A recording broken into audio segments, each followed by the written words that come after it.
Fala aí galera, hoje eu quero mostrar como medir uma pilha, né? Esse daqui, né? Eu não posso mostrar a marca, né, pra vocês. Uma pilha normal aqui, vocês vão precisar de esqueci o nome, multímetro, alguma coisa assim. Acho que eu acertei, é multímetro. Peraí, tá bem.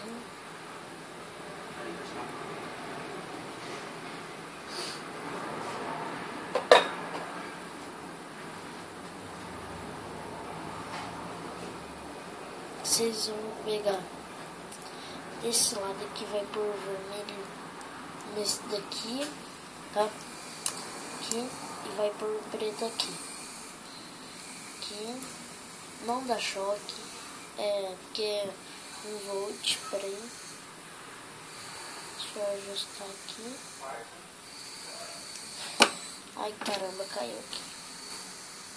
O vermelho é sempre... Ai, é muito difícil segurar isso.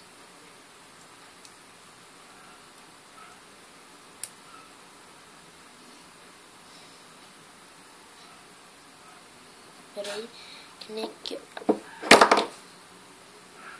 ele tá subindo, ó.